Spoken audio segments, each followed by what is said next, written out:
kabarnya? Luar biasa. Kenapa luar biasa? Karena Tuhan luar biasa. Iya, terima kasih buat Pak Riki dan juga Ibu yang mempercayakan pelayanan ini kepada saya. Semuanya memang sudah Tuhan atur. Yang tadinya saya sudah bilang sama Ibu, Bu nggak bisa Bu, saya itu minggu harus balik ke Jakarta. Tapi ya itulah ya, tidak ada perkara yang mustahil bagi Tuhan, amin. Dan Dia sanggup melakukan segala perkara. Iya Bapak Ibu, tadinya saya mau khotbah sesuatu yang berbeda. Tapi dari ayat yang didapat dari tadi Ibu Fani, ya Tuhan berbicara lain. Jadi ayatnya saya ambil dari yang tadi aja, Matius 9. Jangan dimainin keyboardnya, nanti saya menangis loh. Ya jadi saudara di sana tadi ayatnya berkata apa? Kita baca sama-sama yuk. Yang bagian B saja ya kita baca bersama. Percayakah kamu bahwa aku dapat melakukannya? Mereka berkata, ya Tuhan, kami percaya.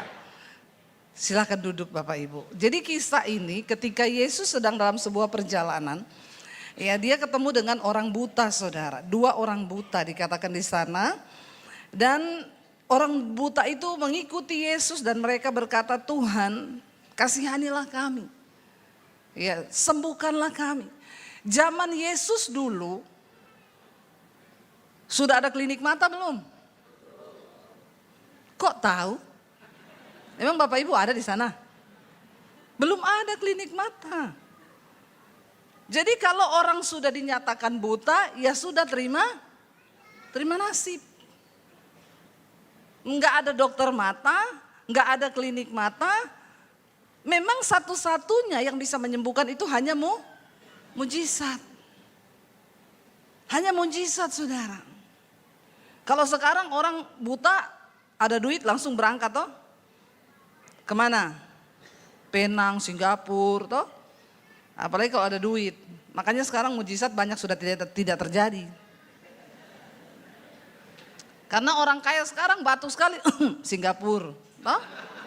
Batuk 2 kali Penang, iya toh? Ada? Ya, zaman dulu biar ada duit nggak ada klinik. Jadi hati-hati, jangan sampai Bapak Ibu itu anak sakit sedikit langsung dokter. Ya, baru demam sedikit rumah sakit. Coba pakai iman dulu, amin. Kadang-kadang mujizat terjadi sama orang miskin-miskin. Karena biar demam tinggi dalam nama Yesus, darah Yesus. Mau ke dokter mikir nih saudara. Ya, ayo kita aktifkan iman kita. Ketika orang buta ini 2 orang datang kepada Yesus, pasti orang di sekitarnya akan berkata begini, ya coba lihat bisa enggak? Menyembuhkan orang buta itu susah enggak? Susah? Kok enggak yakin ngomong susahnya? Enggak usah emosi juga Pak. Susah. Ya, menyembuhkan orang buta itu susah. Apalagi nggak pakai dokter. Jadi zaman itu orang buta sembuh sulit untuk dipercaya. Secara akal logika manusia tidak mungkin, nggak mungkin. Tapi Yesus bilang begini, kamu percaya bahwa aku dapat melakukannya? Ya, Yesus cuma tanya begitu. Yesus bilang, kamu percaya bahwa aku dapat melakukannya? Percayakah kamu? Mereka menjawab, ya Tuhan kami percaya. Yang jawab ini siapa? Orang banyak atau 2 orang buta ini? 2 orang buta ini. Kenapa? Karena memang sudah tidak ada harapan. Tapi ada orang sudah gak ada harapan tetap tidak. Nah, ini kebangetan. Duit gak ada. Kemampuan gak ada. Gak percaya lagi, ini kebangetan orang begini.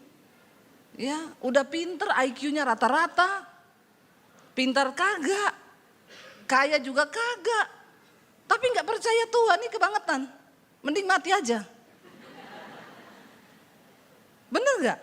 Mau buat apa hidup? Ya. Walaupun kita nggak punya apa-apa, kalau kita masih mempercayai Tuhan, itu hal terbesar yang kita miliki dalam hidup kita, yang dapat mengubahkan hidup kita. Katakan, amin. Ya, biar kaya juga kalau nggak percaya Tuhan juga percuma. Yesus tanya, kamu percaya aku bisa melakukannya? Iya Tuhan, kami percaya. Dan akhirnya Yesus jamah mata mereka, dan Yesus tuh bilang begini. Yesus nggak ngomong gini loh, dia jamah, sembuhlah kau dalam nama Yesus. No, Tuhan Yesus bilang, jadilah kepadamu menurut imanmu. Dia nggak ngomong dalam nama Yesus sembuh. Bahkan Yesus nggak minta kesembuhan. Yesus nggak berdoa untuk kesembuhan. Tuhan cuma bilang, jadilah padamu sesuai dengan. Nah, iman ini penting nggak saudara? Penting. Iman ini yang bisa menggerakkan kuasa Tuhan terjadi dalam hidup kita. Iman yang bisa menggerakkan hal-hal supranatural itu terjadi dalam hidup kita. Iman ini yang bisa menggerakkan janji-janji Tuhan itu terjadi di hidup kita. Amin. Makanya jangan punya iman rata-rata. Imannya standar aja. Gak bisa saudara. Kita percaya sama Tuhan dengan mempercayakan hidup sama Tuhan itu dua hal yang berbeda. Banyak orang berkata percaya Tuhan. Tapi yang mempercayakan hidupnya sama Tuhan itu tidak semua orang Kristen. Percaya sama Tuhan, percaya. Tapi apakah engkau mempercayakan hidupmu sama Tuhan, jodohmu sama Tuhan, anak-anak muda? Berapa banyak yang belum nikah sini, angkat tangan. Yang belum nikah aja, yang sudah nikah enggak usah. Yang mau nikah 2 kali juga jangan angkat tangan. Yang belum nikah tinggi tangannya angkat, enggak usah malu, hai jomblowers. Justru yang jomblo-jomblo ini bersyukur, kau bersyukur. Kenapa? Karena belum terlanjur menikah. Mending jomblo tapi happy. Para jomblowers seneng ini. Dibela langsung tepuk tangan. Ya daripada nikah tapi enggak. Ya udah itu nasib ya nasib. Bayarlah itu harganya sendiri. Ya, karena jodoh itu 2 saudara. Ada yang takdir Tuhan, ada yang nasib. Kalau nasib itu berarti kau yang buat sendiri. Jadi yang sudah menikah sini takdir atau nasib? Nasib, aduh kasihan banget ya. Jadi cuma bisa gini, nasib ya. Yang takdir angkat tangan. Berarti yang lain ini nasib. Kasihan deh lu. Ya. Tapi ya sudah disyukuri saja toh. Saudara, ketika orang itu mempercayakan hidupnya kepada Tuhan, itu berbeda. Ya, tunggu sampai waktu Tuhan datang dan pastikan engkau itu percaya sesuai dengan firman Tuhan. Enggak usah terburu-buru. Aduh, kepala 25 ini lewat. Ya, apalagi orang tuanya, kamu itu kok belum kawin-kawin toh? Ya, kamu kok belum nikah toh? Enggak usah didengar omongan orang begitu. Ya, nanti kalau kau nikah juga dia tanya, kok belum punya anak? Ya, itu kasihan memang anak-anak muda itu kalau ketemu orang tua, apalagi orang-orang tua kepo ini. Kayaknya di Pekanbaru banyak orang tua kepo dan julid. Banyak ya? Bertobat ya. Orang tua julid dan kepo, tante-tante apalagi. Ya, kalau ketemu sekarang gimana? Ya, udah selesai kuliah, udah tante kerja apa? Di sini, oh udah punya pacar, belum tante, kapan nikah? Enggak bakal selesai itu pertanyaannya. Karena dia menginterogasi lebih daripada Polda. Itu tante-tante julid itu cocok kalau dikasih untuk menginterogasi. Jadi ikuti apa kata Tuhan, amin. Mempercayakan hidup sama Tuhan, belajar percaya sama Tuhan itu adalah sebuah proses yang dibangun terus menerus. Enggak bisa kau bilang saya sudah Kristen. Oh saya ke gereja tiap minggu cukup, enggak cukup. Kalau engkau ke gereja setiap hari minggu 2 jam enggak pernah alpa, 1 tahun tuh 365 hari di kalender yang normal. Enggak tahu kalau kalender saudara di Pekanbaru ini. Ya, kalau kau beri waktu satu hari seminggu 1 kali ke gereja tok 2 jam, maka dalam 365 hari kau beri hari buat Tuhan tuh cuma 4 hari loh. Kalau tiap minggu kau ke gereja 2 jam gak pernah bolos. 365 hari, 4 hari untuk Tuhan, cukup gak imanmu tumbuh? Sekarat mati. Makanya banyak orang Kristen menderita. Melarat, buta dan miskin kata Tuhan. Kenapa? Imanmu mati. Kau cuma ke gereja seminggu sekali. Apalagi kalau datangnya telat. Nggak usah angkat tangan. Tertawakanlah dirimu sendiri itu. Apalagi pulangnya paling duluan. Ini bertobat ini. Ya. Hitung aja saudara, bagaimana iman kita tumbuh kalau dalam waktu 365 hari kau beri waktu cuma 4 hari setahun. Enggak bisa imanmu itu tumbuh menjadi iman yang mempercayakan hidup sama Tuhan, enggak bisa. Itu sebuah proses yang dibangun terus menerus melewati rintangan, air mata, tantangan, ujian, hambatan. Tapi engkau tetap percaya bahwa janji Tuhan itu ya dan amin. Maka itu akan terjadi. Ayo, betapa banyak janji Tuhan yang diberi buat kita hari-hari ini. Nah yang ngomong sama Tuhan, ya kami percaya. 2 orang buta ini, kenapa? Karena mereka yang punya kebutuhan kan. Mereka pengen disembuhkan kan. Saya yakin orang lain itu menonton sambil gini, bisa enggak ya? Bisa enggak ya?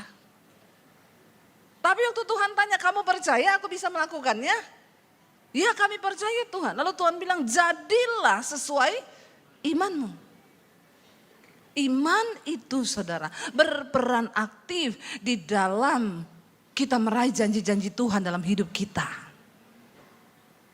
Saya ini sudah melihat bagaimana campur tangan Tuhan. Saya berjalan bersama Tuhan. Yang sudah sering dengar khotbah-khotbah saya, ya, itu udah tahu bagaimana kesaksian iman saya berjalan bersama Tuhan. Berapa banyak yang tahu saya di YouTube? Yang gak tahu, bertobat. Subscribe channel YouTube saya. Debbie Basir TV. Gak usah tepuk tangan. Biasa aja keles. Ya.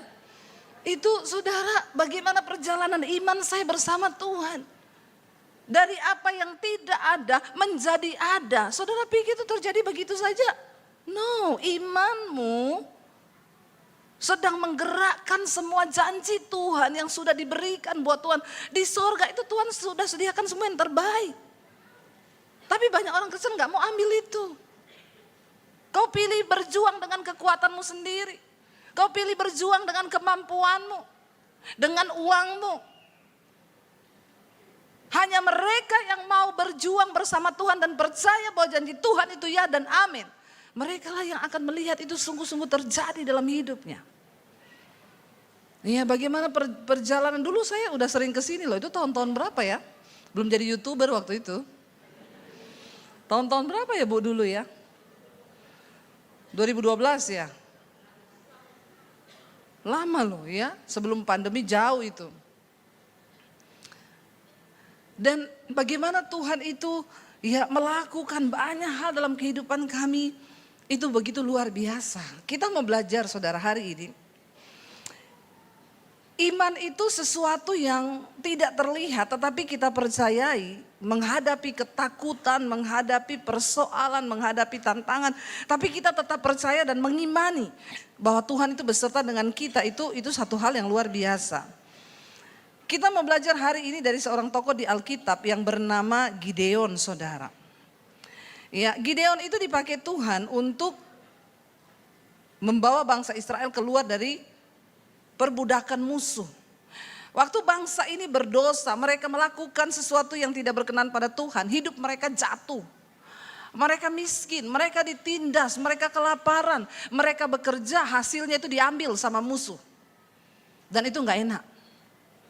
Saya selalu berulang-ulang, dosa itu akan membuat hidupmu menderita. Makanya Yesus datang untuk memerdekakan. Ya, tadi malam tema KKR. Jiwa-jiwa yang dimerdekakan. Ya, memang sebenarnya ini acara untuk kemerdekaan. Tapi kegeser terus. Kenapa saudara? Penting untuk kita ini bisa merdeka. Pentingnya buat kita apa? Supaya engkau bisa mengalami janji Tuhan. Kalau hidupmu tidak merdeka, engkau nggak layak untuk mengambil janji Tuhan itu. Karena janji Tuhan tidak terjadi buat semua orang Kristen biasa-biasa saja. Nanti kita akan belajar. Yesus datang untuk memerdekakan kita, tapi banyak orang lebih suka tinggal di bawah kutuk dosa, perhambaan dosa, sehingga mereka tidak bisa mengalami janji Tuhan. Yesus berkata, aku datang untuk memberikan engkau hidup, dan hidup di dalam segala kelimpahan. Tidak peduli dunia mau berubah seperti apa, janji Tuhan itu ya dan amin. Itu ya dan amin. Tapi Tuhan mau kita bertobat. Kenapa bangsa Israel melarat, mereka ditindas, mereka karena mereka jauh dari Tuhan. Mereka hidup melakukan dosa, hawa nafsu mereka. Mereka enggak lagi peduli dengan Tuhan. Lalu akhirnya mereka berseru kepada Tuhan karena keadaan sudah tidak enak. Tuhan membangkitkan seorang pahlawan yang bernama Gideon. Dia adalah dari suku yang tidak diperhitungkan. Tapi itulah Tuhan, dia melihat imanmu saudara. Semua orang di Alkitab yang dipakai Tuhan bukan orang hebat. Semua orang yang biasa-biasa. Tetapi Tuhan angkat hidup mereka. Ketika Gideon akhirnya dipilih Tuhan, aku akan memakai engkau untuk membebaskan bangsa ini. Lalu Gideon mempersiapkan diri, dia bergumul dengan Tuhan, dia berdoa, Tuhan aku tidak mau maju kalau engkau tidak beserta. Karena ini peperangan besar melawan musuh yang hebat. Apa persoalanmu hari ini yang begitu hebat? Ada yang terlilit dengan utang? Rasanya mustahil saya bayar utang saya, tidak usah angkat tangan karena saya juga nggak akan bayari. Ya. Tapi tidak ada yang mustahil loh saudara. Jangan batasi Tuhan dengan pikiranmu, utang saya tidak mungkin lunas. Mungkin. Tidak ada yang nggak mungkin. Saya ini dulu dikejar debt collector. Karena saya nggak bisa bayar utang.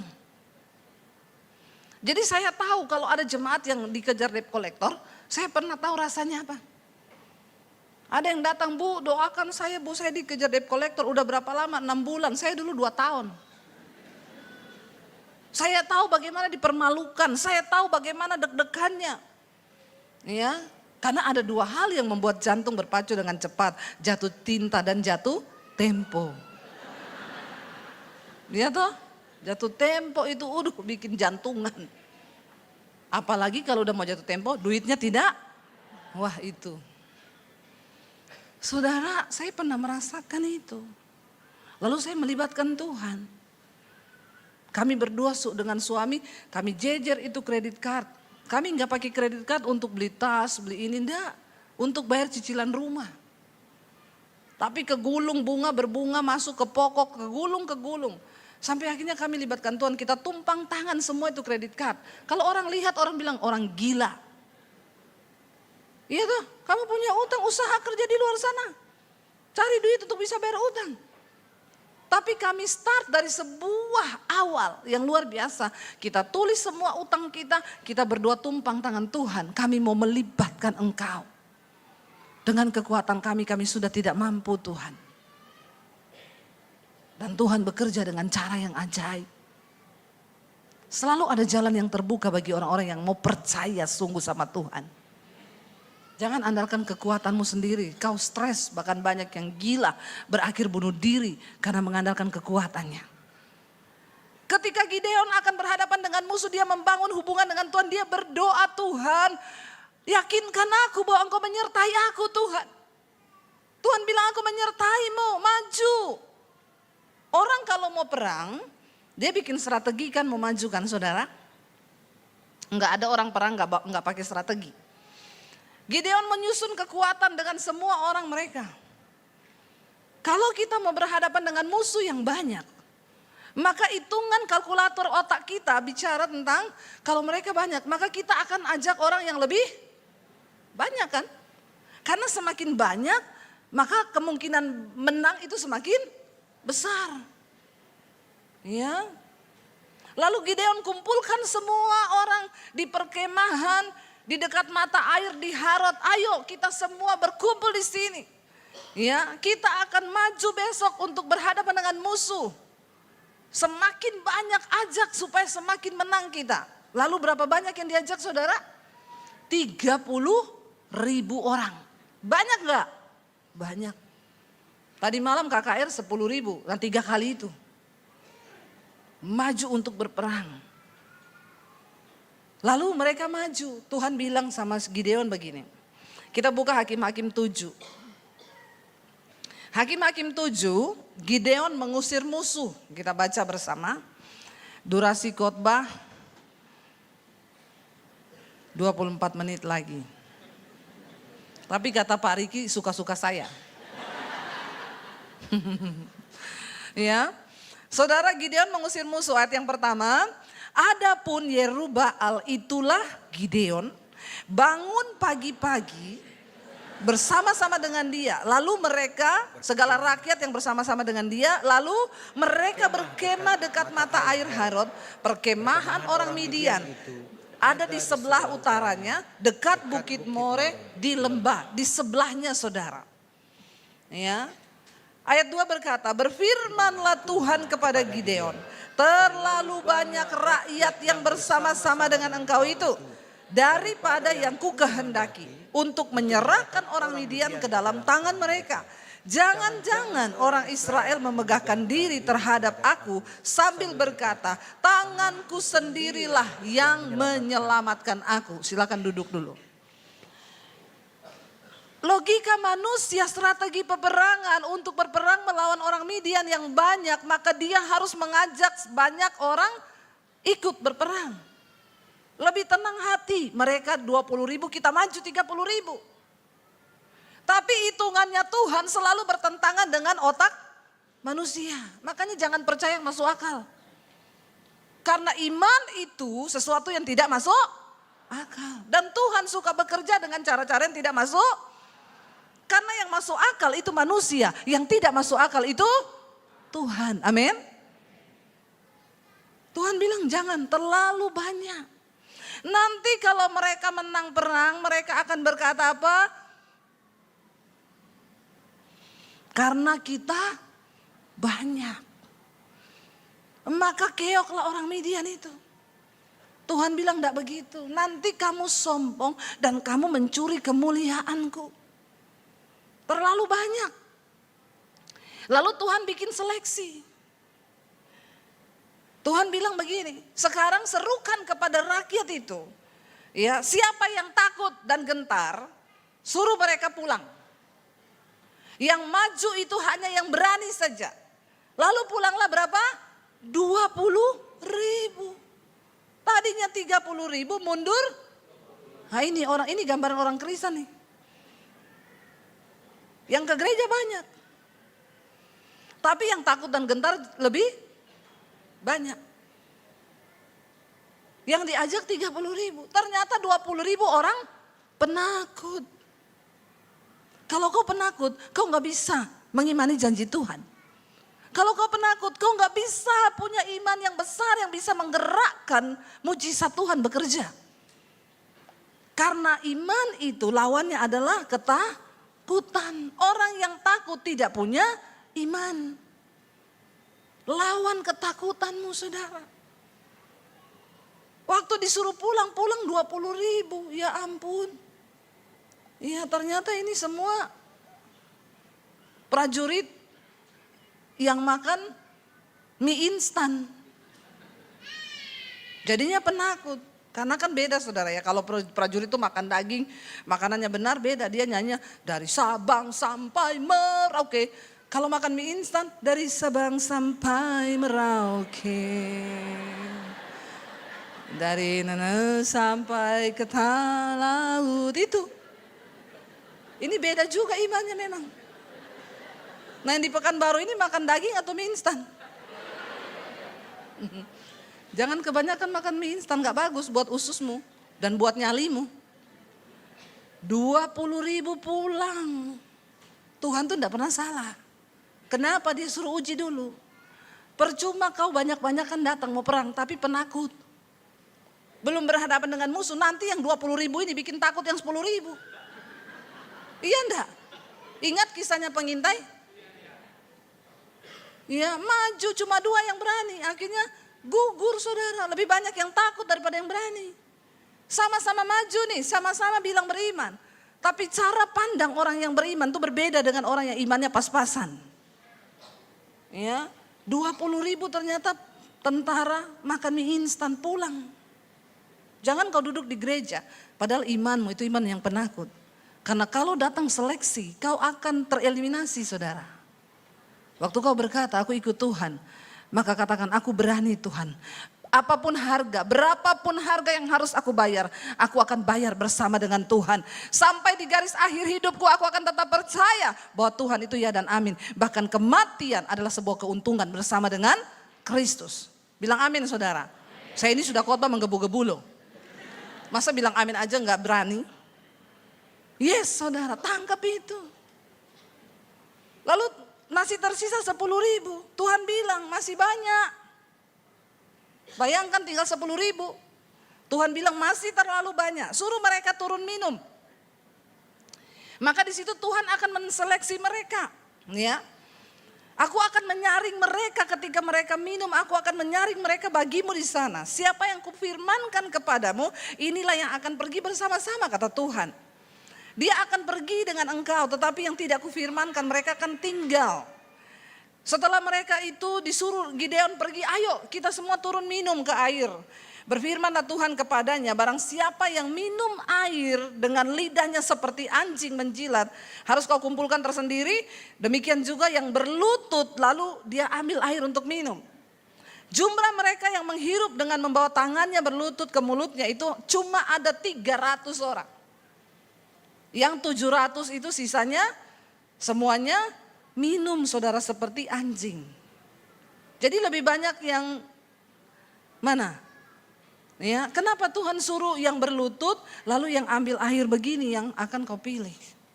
Itu orang-orang yang berawas-awas. Mereka tidak mudah dikejar hawa nafsu. Begitu lihat air langsung seperti anjing. Ya. Ada di sini yang punya iman seperti anjing begini? Tidak ada. Kalau di sini anjing malah dimakan. Enggak ya, sudah tidak boleh sekarang ya. Ada makanan lain yang lebih pantas dimakan. Jangan makan anjing, saudara. Nanti kau menggonggong. Jadi yang tersisa itu cuma 300. Yang layak untuk masuk seleksinya Tuhan. Ya. Secara manusia saudara.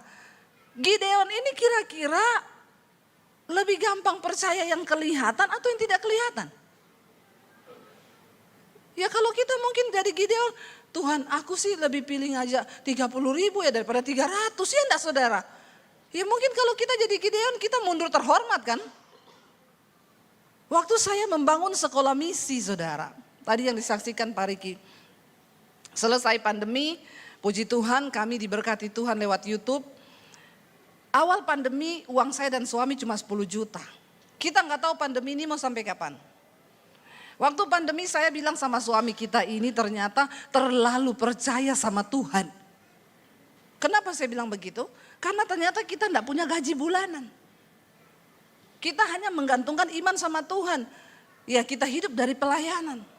Jadi kalau nggak ada pelayanan, ya nggak ada pemasukan. Saya bilang sama suami, terlalu percaya loh kita ini. Harusnya kita jadi full timer di gereja kayak digaji tiap bulan aman toh. Tapi ini benar-benar nggak ada saudara. Dan uang cuma tinggal 10 juta. Saya bilang kita bertahan hidup bagaimana ya? Ini pandemi berapa lama? Nggak ada yang tahu. Makanya dari dulu kita juga nggak bisa beli rumah lewat KPR, lewat bank, nggak bisa. Karena selalu ditanya slip gajinya mana bu? Nggak ada. Lah ibu ini ada gaji nggak? Ada. Dari mana? Dari sorga. Terus slip gajinya bu? Dengan iman. Banknya bilang maaf kami tidak menerima slip gaji dengan iman. Karena kebetulan bos kami belum beriman. Repot saudara, jadi saya nggak bisa. Nah ketika pandemi datang, aduh tinggal bagaimana ini Tuhan ya. Ya kita berdoa bersama Tuhan. Puji Tuhan selama pandemi Tuhan pelihara saya tiba-tiba bisa melukis. Di masa pandemi. Saya pengen melukis, saya upload di Instagram. Puji Tuhan lukisan pertama saya jadi. Ada yang inbox, Bu dijual enggak? Enggak, saya ini cuma iseng. Kalau ibu jual saya beli loh Bu. Saya mau kasih hadiah mama saya ulang tahun. Ya kalau ibu mau ya silakan. Oke minta nomor rekening ibu ya berapa ya? Ya saya juga enggak tahu berapa. Orang saya cuma iseng kok. Dia udah minta nomor rekening, dia transfer. Lukisan pertama saya laku 10 juta.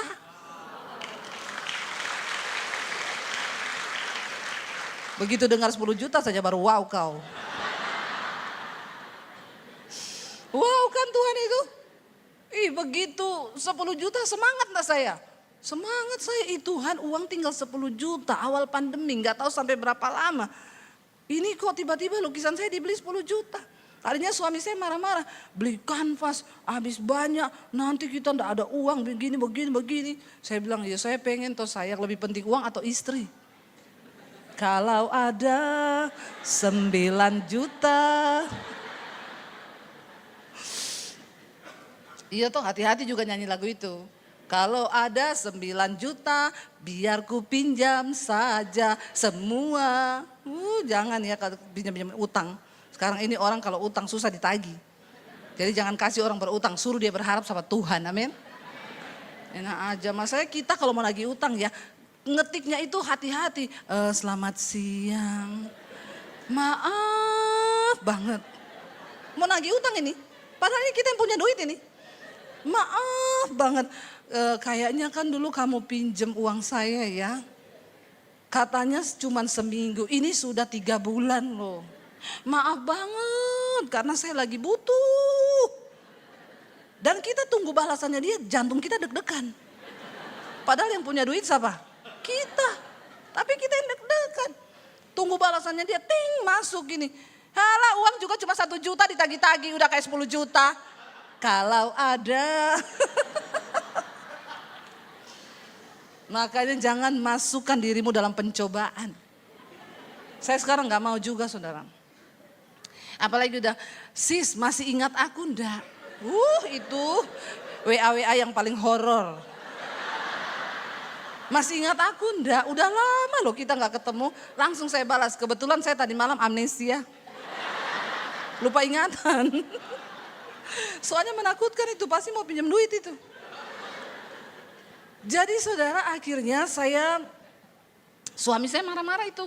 Ini kita enggak ada duit, kamu lagi beli gini. Saya bilang gak apa-apa lah, kan kamu sayang sama istri.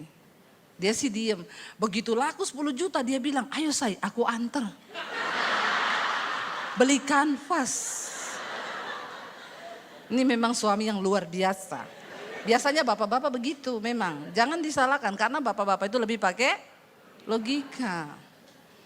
Lalu saya jadi melukis. Singkat cerita saudara, selama pandemi itu 2 tahun kurang lebih saya melukis hampir 50 lukisan lebih. Itu yang termurah dibeli orang 1 tok 6 juta. Yang lainnya itu 20 juta, 25 juta, 30 juta, 40 juta, 50 juta, 70 juta. Yang tertinggi 75 juta. Siapa yang buat itu? Saya? Tuhan. Karena Alkitab berkata orang yang sungguh-sungguh mempercayai Tuhan ada upah yang akan Tuhan beri. Jangan menjadi lelah untuk belajar percaya sama Tuhan. Hal-hal yang tidak dipikir oleh manusia. Saya nggak pernah tulis di Instagram dijual. No. Cuma angkat puji Tuhan lukisan saya jadi. Tiba-tiba orang inbox. Dan saya nggak pernah kasih harga. Tapi orang yang memberi harga. Akhirnya singkat cerita di tengah-tengah pandemi YouTube saya dimonetisasi, ada iklan masuk. Waktu ada iklan masuk, ya kami dapat pendapatan setiap bulan digaji oleh YouTube.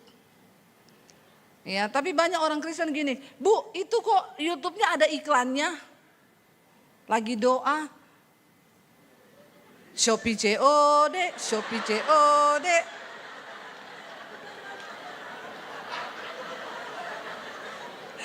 Bayar tuh COD. Saya bilang begini Bu, saya itu di YouTube saya selalu itu tayang live streaming. Ikutilah jam live streaming itu. Supaya nggak ada iklan. Itu saya berkorban loh, kasih live streaming itu saya nggak dapat pemasukan selama live streaming itu. Saudara yang ikut live streaming nggak ada iklan. Kalau waktunya nggak bisa, ambil YouTube Premium dong.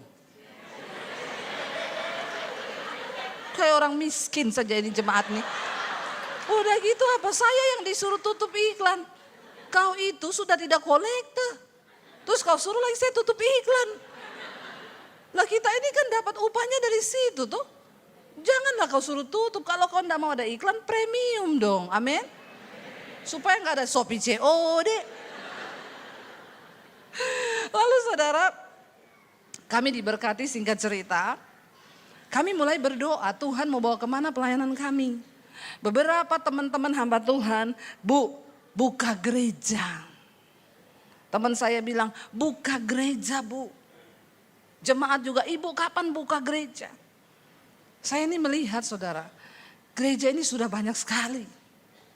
Apalagi di Jakarta, satu mall ada 10 gereja.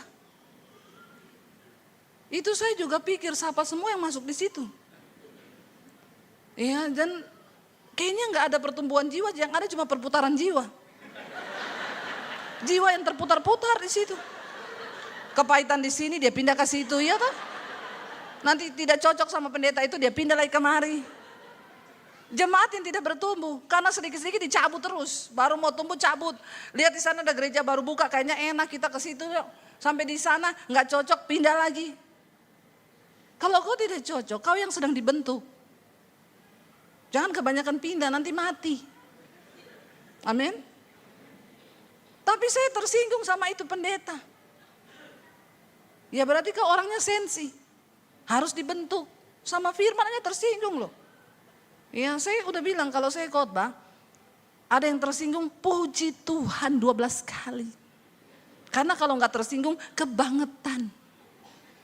Kita ini harus tersinggung sama firman supaya bertobat, berubah, bertumbuh. Lalu saya berdoa, Tuhan apakah kami mau buka gereja? Tapi Tuhan itu jawab saya dengan satu ayat. Di akhir zaman nanti tuayan banyak tapi penuai sedikit.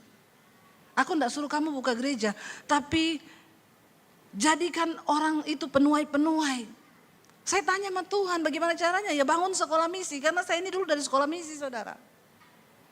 Oke Tuhan, tapi mulai dari mana ya? Cari tanah. Lalu kami cari-cari saudara, dari yang tidak ada, saya itu sampai bertanya-tanya ini benar gak dari Tuhan. Tuhan kita ini bukan orang kaya loh, kenapa Tuhan baru juga mau diberkati sedikit lewat YouTube. Sudah disuruh mau bangun sekolah dan sekolahnya ini gratis. Gak main-main ini Tuhan. Tapi udah kami bergerak, akhirnya puji Tuhan dapat tanah dikasih 4.500 di daerah Bandungan, Jawa Tengah, Semarang, naik ke atas gunung. Cuacanya enak, dingin itu 16 derajat kalau pas dingin. Memang saya cari yang di atas gunung karena menjadikan hamba-hamba Tuhan itu harus di gunung. Karena dekat dengan Tuhan. Jangan tertawa kau. Kalau di kota dekat mall. Malah jadi hedon ini pendeta-pendeta nanti. Jadi di gunung saudara. Akhirnya dibangun. Ya, saya pikir pertama ya udahlah kita kuat-kuatan kita taruh uang 2M untuk bangun itu ya, cukuplah itu ya cuma sekolah begini-begini. Waktu selesai digambar 4M. Saya bilang ini M, ini miliar atau ember. Enggak main-main loh, ini Tuhan ini buat saudara 4M gede enggak? Biasa aja mukanya, kecil ya. Bagi kita gede tenan itu, banget gedenya. Saya bilang sama suami bagaimana ya kita mundur saja ini atau bagaimana ya. Tapi saya bilang sama suami, enggak, maju kita. Oh gampang saya bilang. Nanti kita tulis nomor rekening di YouTube. Nanti saya tinggal ngomong, Shalom saudara, kami akan pembangunan sekolah misi. Saudara yang mau menabur silakan di nomor ini. Kalau enggak menabur, awas. Padahal kita ini sama suami dari awal pelayanan di YouTube, kami sudah komitmen tidak akan taruh nomor rekening di layar. Karena kita bukan gereja. Beda dengan gereja.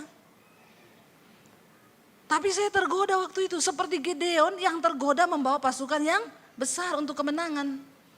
Ini waktu saya udah habis atau belum ya?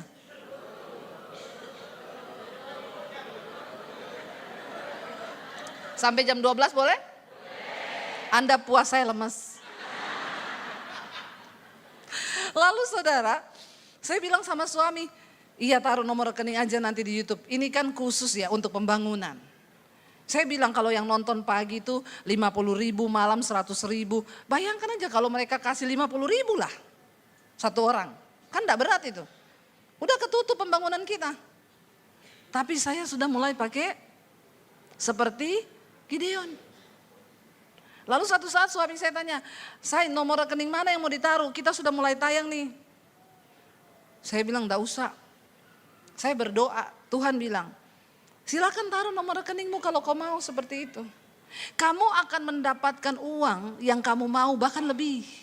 Tapi aku Tuhan enggak ikut di dalamnya. Karena itu kekuatanmu sebagai manusia yang kau pakai." Saya takut saudara waktu mendengar itu dari Tuhan. Buat apa kita bangun sekolah besar hebat tapi Tuhan gak ada di dalamnya. Bukan itu yang kita mau. Ya oke, deal kita dengan iman. Dengan iman. Akhirnya pemborongnya bilang, "Bu, minggu depan datang ya, tolong bawa 400 juta dulu. Kita kan memang sudah sediakan ada dana." "Oke Pak," saya bilang sama suami, "di tangan nih ada cash 150 juta, nanti 250 kita mampir di bank kita ambil." 2 hari sebelum berangkat ke sekolah misi ada ibu-ibu telepon, "Bu Debbie, izin Bu, saya boleh mampir ke rumah Ibu? Saya ini pendengar mesbah doanya Ibu, tapi Ibu gak kenal saya. Saya ini bikin es krim enak loh. Saya mau antar es krim ke rumah Ibu, boleh gak?" "Oh boleh, mau ngantar es krim silakan." Minta alamat saya kasih, dia bawa es krim. Habis itu dia bilang, "Bu, Tuhan suruh saya datang ke Ibu, saya mau kasih berkat, ada uang nih 50 juta. Berarti sudah 200, kurang 200. Saya bilang sama suami, "Puji Tuhan, ambil besok di bank cuma 200. Kita mau berangkat ke sekolah misi, ada orang telepon, "Bu, saya Shalom, saya dari Kanada Bu. Saya ini sudah lama mau ketemu Ibu tapi gak bisa-bisa. Boleh gak ketemu?" "Oh gak bisa Pak, kita mau berangkat sekolah misi besok." "Bu please, siapin waktu aja, di mana saya datang." Akhirnya kami ketemu di Starbucks dekat tempat tinggal saya. "Bu, saya minta maaf, saya ini sudah dari berapa bulan lalu disuruh Tuhan ketemu Ibu. Tadinya saya ini bawa uang 400 juta buat Ibu. Tapi karena saya nggak ketemu, saya udah kasih buat pembangunan gereja di Papua, buat di sini. Nah sekarang ini Bu tinggal 200. Saya ini salah nggak ya?" Saya bilang, "Enggak Pak, bener itu yang kami butuhkan. Bener itu. Memang kami butuh 400 juta, tapi udah ada yang kurang 200. Tuhan itu ajaib loh." Wow enggak? Bukan wow. Wow kan? Ajaib Tuhan.